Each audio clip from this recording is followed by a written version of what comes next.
how comfortable would you feel if you're a BYU fan? Not very. I think BYU fans in general like to think that they're generally like loving people. They're hating everybody right now. They're hating Michigan. They're hating Rutgers. They're hating Indiana, Florida, Wake Forest. Anybody who could steal their spot in the bracket. They're sitting on their couches this week and rooting against them. It's not a comfortable position to be in when all of these other teams are getting games that can help them move past you in the bracket and possibly knock you out. And then, the A10 is also something that could work against them because I think Davidson, if they don't take a bad loss, is going to be an at-large team if they don't win the conference. But if they do win the conference, they're probably the only team that gets in. Can we talk Xavier real quick here? So Xavier's Yes. going to play. I'm actually rocking my Project 44. Rest in peace, Andrew Smith. My Butler hasn't been too good this season, but they do play today against Xavier. Jerry, if Xavier loses this game, come on, man. It's a very nervous selection Sunday for Xavier. If I'm a Xavier, I don't think they're losing to Butler. If they lose this game at 18-13 with what that resume is, can you just, if anyone's listening to this and obviously not watching on YouTube, can you just roll down the what the resume would be and how much danger they would be in if a loss against Butler were to happen on Wednesday? Yeah, it's going to be tough. Xavier's best case scenario if they lose to Butler is they're probably driving up the road to Dayton. The fact that they lost 7 out of 8 before they beat Georgetown to end the regular season. And what's kind of funny about that for me is I was at the game they won. But they've done a lot of damage to their resume over that stretch of time. They're fortunate that they did away with the how are you playing lately part of the criteria 15 years ago, because that would just compound this problem. And they're also lucky that they're in the Big East, so it's not a lot of bad losses there. But man, that's doing a lot of damage to your record, your resume. All of the other aggregate type numbers in there are really working against Xavier if they lose to Butler today. That they could still make it, but they'll be sitting there with BYU on the couches rooting against all these other teams. What percentage of fans who tweet you understand that how you've been playing lately doesn't really matter anymore? 0. Maybe less.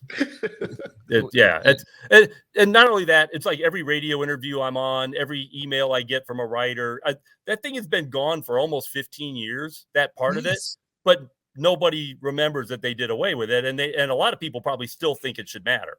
So that's hard. That's been hard to beat out of people's consciousness, that really isn't a thing anymore. Rutgers fans are, thoroughly confused, but they haven't had to deal with the NCAA tournament much, so they can cut them a break. Sniping left and right. I'm sorry.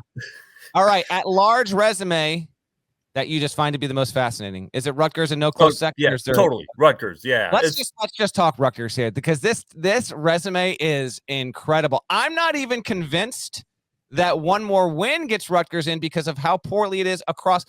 Jerry, as we speak this morning, this is Rutgers in the 6-team sheet metrics.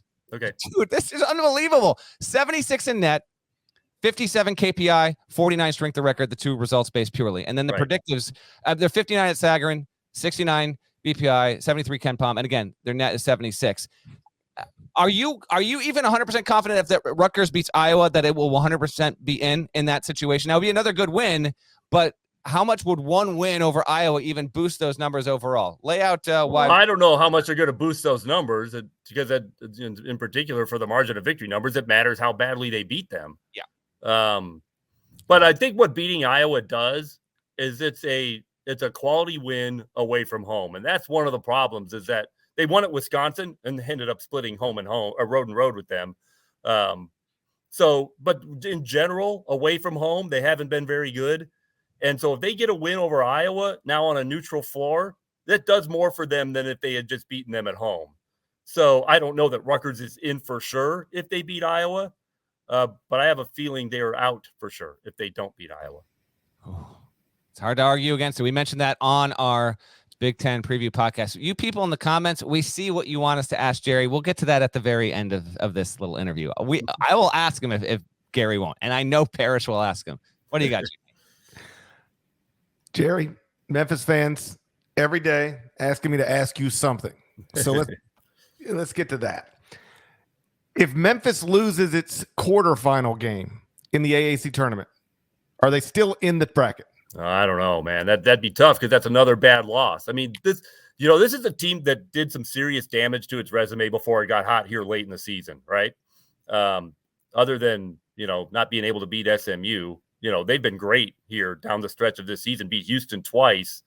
And part of the argument that Memphis people make is, well, we weren't really healthy up until lately, and they were playing Amani Bates too much. And then, so Penny finally figured out the rotation that works, and they've been playing really well. Well, then if you lose to UCF, all of those arguments go out the window, right? If you lose to SMU again, well, fine.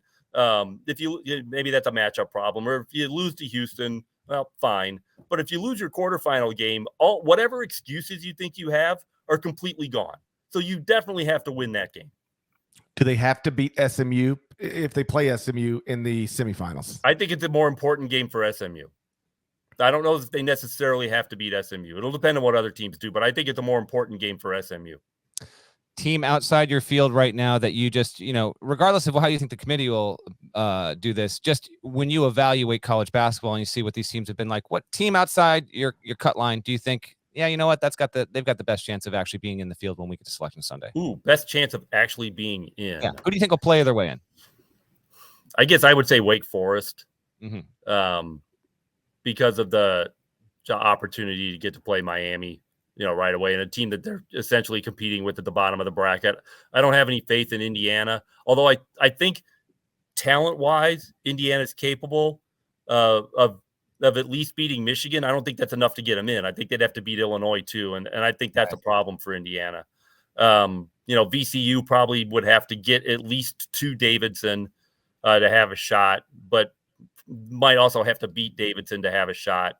So maybe VCU, because they're probably capable of winning that conference tournament. But also Wake Forest. The problem is if Wake Forest actually has to beat Duke. Yeah. I don't know. They gave them a good game at Cameron. They almost did it, but it almost is not going to help them this time.